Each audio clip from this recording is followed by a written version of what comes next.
am your host, Mystically, and thank you for joining me on Mystical Hot Topics. We are talking about solar flares.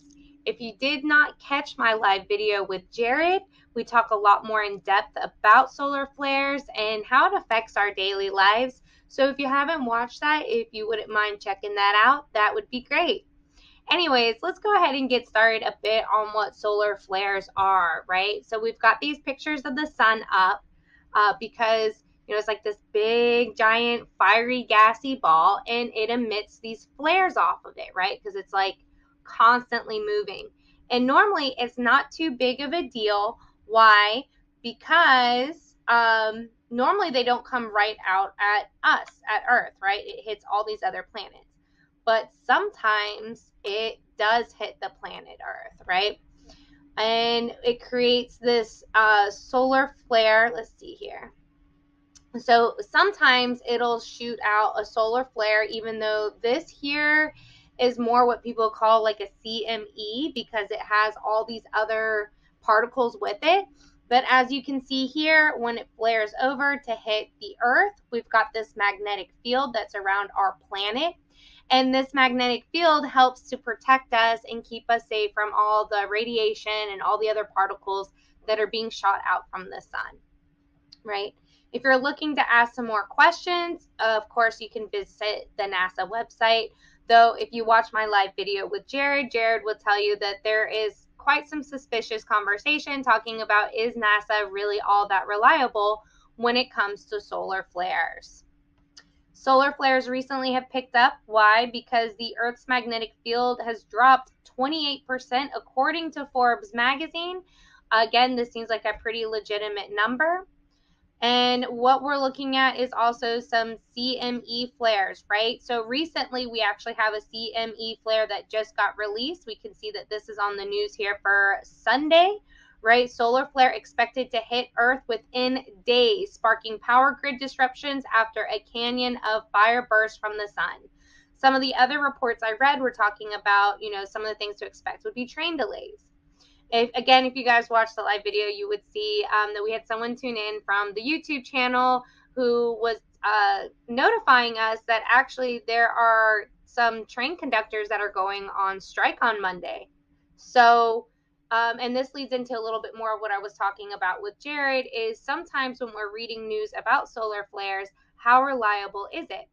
Or is it a way that the government's using to cover up other situations that are happening that affect us that they don't want us to know about? And so they just say, oh, it's just a solar flare, right? And he talks a lot more in depth with specific situations that are happening here on Earth that are being told that they're solar flares that really could be something else. So if you're interested in knowing more about that, again, I urge you to check out the live video on that. So we're kind of moving down. Again, I picked up a whole bunch of tabs, right? Like I normally do. I think it's a lot easier for us to kind of get into what's going on. Again, we have all these different links. Talking to Jared, he said it sounds like it's all over the place.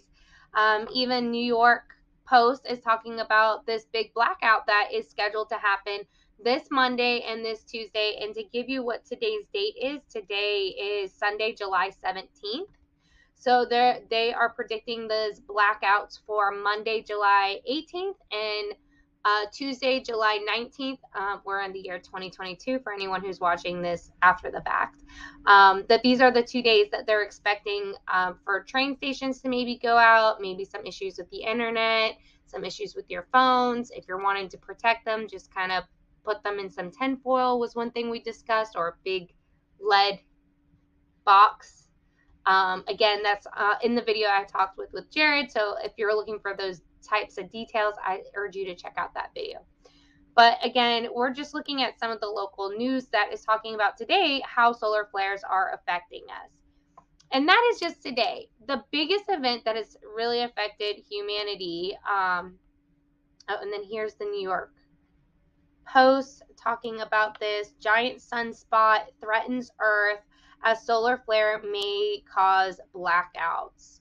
So one thing that's interesting is the last time we had a real big major solar flare that really affected society was really only in 1859 which I urge you all to look up, the Carrington event. The Carrington event, this was a CME, which is what I was talking about earlier. It's a little bit more than a solar flare because it's projecting a lot more than just solar radiation. It's projecting particles as well, that those can really disrupt the magnetic field of the earth and all of our electronics. And during this event, in 1859, when it shot out, it actually disrupted all of the telegraphs that were going on. It shut them all down. Luckily, during that time, humans were not very reliable on electronics. So most of your average people weren't really affected by it. They probably didn't even know that it happened because there's not very much of an effect on our bodies from an event like this. Again, this was in 1859 when the magnetic field was at 100%. And as we saw here with this Forbes article here, that we're only at 28% its normal strength. And we can actually look down here and it says this was published in February of 2021. So this has been over a year since this article was published. So it could have decreased even more since then. So then the question is what does it really look like? Other than talking about blackouts with our electronic devices, we really don't see too much of an effect like on our bodies about the solar flares, unless you're talking about our mind, right? That was something that Jared and I were talking a bit more about. I'm just going to kind of put the image of the solar planets again. Or here, I'll just put this up. So we were talking a little bit more about like, how does this really affect us on a day-to-day, on our bodies, right? So immediately from our bodies, some people could argue this could be causing more cancer rates since since the magnetic field in the earth, the ozone layer is going down. But really one thing that Jared and I really talked about is how it actually affects our state of mind.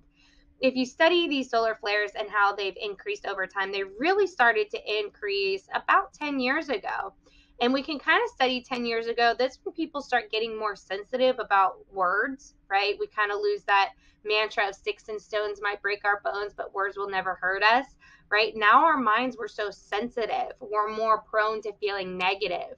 We're more prone to thinking more negatively. And there's the argument, right? Since we're so sensitive to the moon, that as these solar flares are going through, that actually this is so much light energy that our bodies are trying to create balance. So of course, our yin energy, our dark energy has to and fluctuate to keep that balance. And so that's why we see this kind of playing on our minds a bit. We also talked about how there's some other radiations that's going out there that is hitting all of us, and how this is also affecting the weather pattern. Right? It's not just our bodies, it's not just our electronics, but it is also the weather. And we can see that there are certain parts of the earth where, like he was stating in Hawaii, they're having winter season in the middle of summer. So we're seeing a lot of changes on the planet. We're seeing changes in our mindset as these solar flares are coming through, and we are seeing a lot more disruption in our electronics. However, how much of it is solar flares and how much of it is the government claiming it's solar flares is its own little debate, and a debate I highly suggest for you all to look more into. So again, solar flares, if you're wanting to protect your electronics, you can try tinfoil, but really what you need is a lead box. And really, if you go off grid with all the power and the electronics, who are you going to be connecting to with your computer or with your phone? So really, if you're worried about solar radiation, just make sure you've got your food, your water in case things go off grid, all that typical apocalypto type ideologies, right? Just returning to an era where we don't have all these electronic devices, but other technologies to keep us going. So again, I think that's also kind of why solar flares become such a conspiracy taboo topic, is because when we actually talk about the truth behind solar flares and what they can do to our electronics, which can be really scary, people don't want to think about that, right? Because there's not really much we can do once it starts. We just got to endure with what comes next. And again, that makes you think like a prepper or a conspiracy theorist or an Armageddon type person. And science is just about studying patterns and we can look to history and to like the Farmer's Almanac, and we can see actually how these patterns are playing out in a longer term. And so that's all this is. We're just kind of studying the patterns. Again, we're also seeing a bit of a pole shift, which is causing the magnetic field to change. And that's why these solar flares, as they increase, we're going to feel them probably harder than we did in 1859, because we don't have the magnetic field as strong as it was then protecting us. And we also live in a world that is completely based on electronics, based on just everything we do, the way our food is produced, the way things are shipped from one place to another, the way our banking system works. It's all tied to electronics. And that, again, is the scary part. So, as I say, with all this, and with fear, when we face fear, right, we want to face solutions with that. So the only solution I can give to you guys with preparing for solar flares is, just to have some food on hand, have some water on hand, have some things that you can help provide for yourself without having to rely on others, and also without having to rely on electronics. So maybe it won't happen, maybe it will, but I guess we'll see if tomorrow or Tuesday there's some electronic things, some trains running late. Maybe they're about to strike. Maybe they're in areas that there is no strike. These are all things that we should be questioning, right? So thank you guys so much for tuning in. If you like this video, please give it a thumbs up. Please share it with others. And if you are on YouTube or on one of my Facebook pages, please subscribe. And check out mysticpathllc.com. That is my website. Let me pull that up real quick. It is a fun website for you to explore. We're going to be doing more video presentations about topics such as this. I know social media tends to like to censor these type of topics. So if we find that that's happening, you'll be able to find these videos right here on this website, Mystic Path, and that is mysticpathllc.com. You can join in. You can also click here to join the community where you can blog with other members.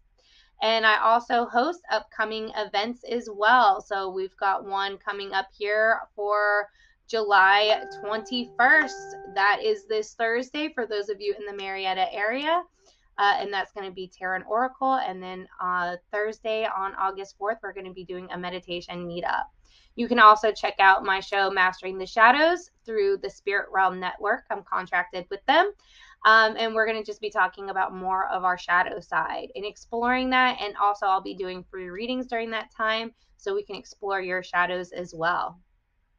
And also, I do have magazines available for the mystical alternative. So if you like these type of topics, you want to know more about essential oils or reflexology or working out with our personal trainer, Tana, or any of the other topics that are on there, they are available. You can purchase it digitally right now. There are also some hard copies available on Amazon if you would like some of the older editions.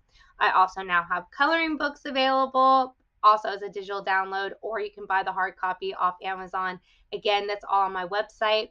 And also the Rock Garden Adventures, which is a children's book that has some short poems. It's got some pictures of some kids going through the rock garden as an adventure, and just some cute little poems and some recipes, because they do have a picnic.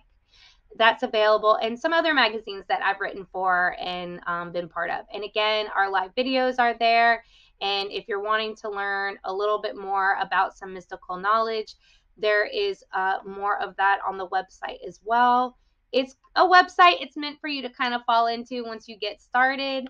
But it's got topics about magical tools and the chakras. And I'm going to be posting more about crystals and all that jam later on. So again, if this is the type of stuff you're into, please visit me at mysticpathllc.com. And I look forward to meeting up with you guys and seeing you guys on my email list.